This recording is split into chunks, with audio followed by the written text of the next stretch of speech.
Dear students, now let me discuss about problem solving steps based on Newton's second law.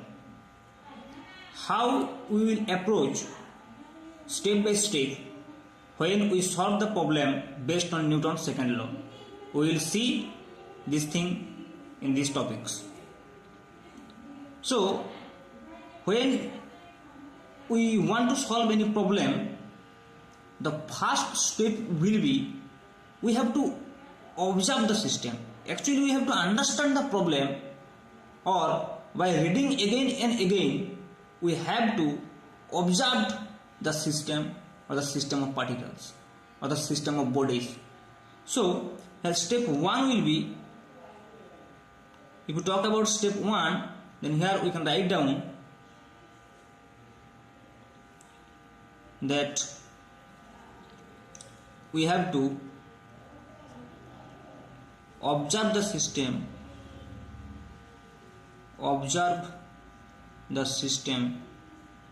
very carefully.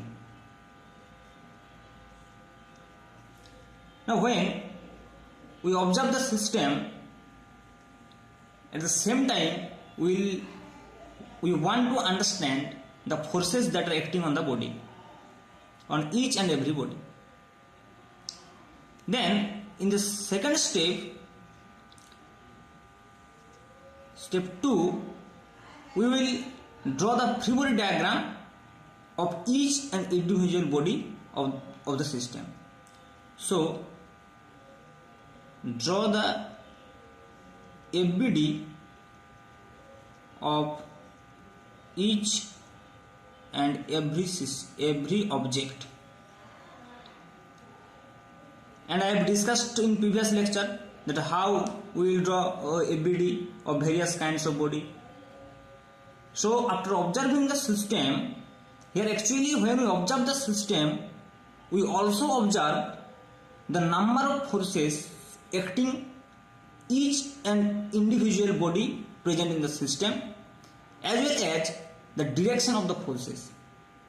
And then in the second step, we will draw the free body diagram of the body. Suppose if we have a free body diagram of mass M like this is suppose a tensional force, this is suppose a applied force, there is suppose a normal reaction, there is a mg, in this direction there is also a force F dash, like this. So if let it is a free body diagram of any body like this. So in the second step we have to draw the free body diagram like this. Now what we have to do? Now we have to resolve all the forces along x and y axis. So if the step 3 will be resolve the forces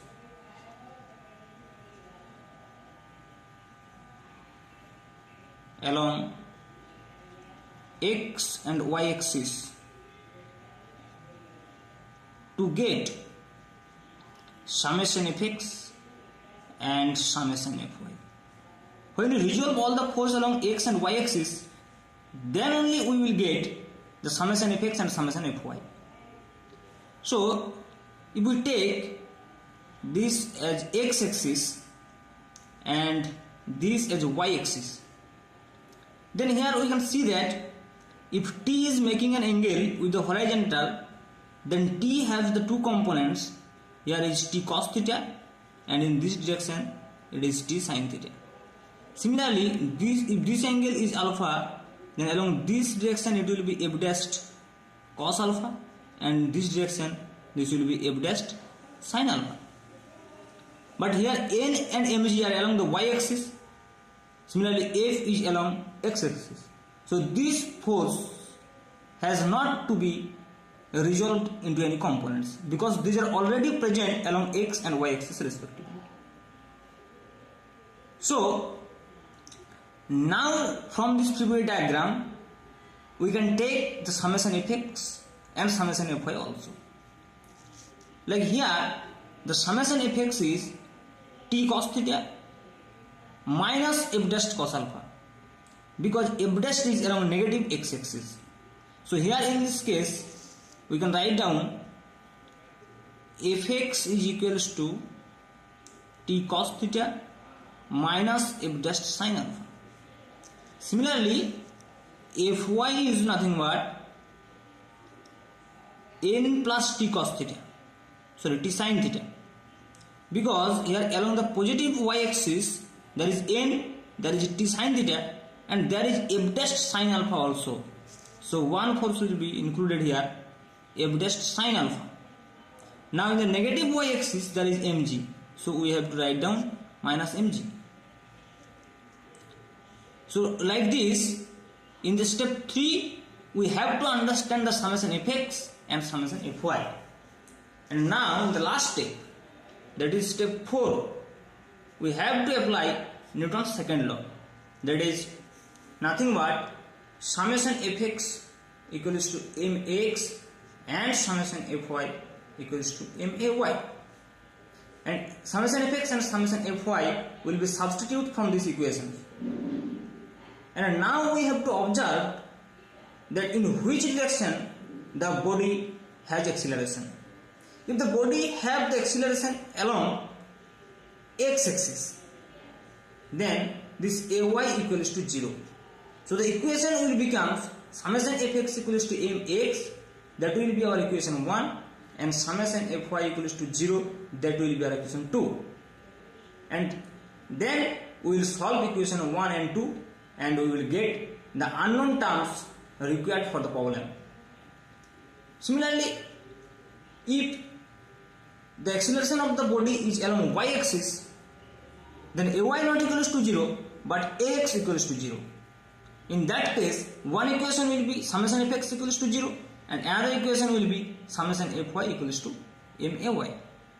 So, by observing the system in various cases, by constituting the equation of motion, we will solve the equation of motion and then we will find the unknown terms we have to know or ask in the problem.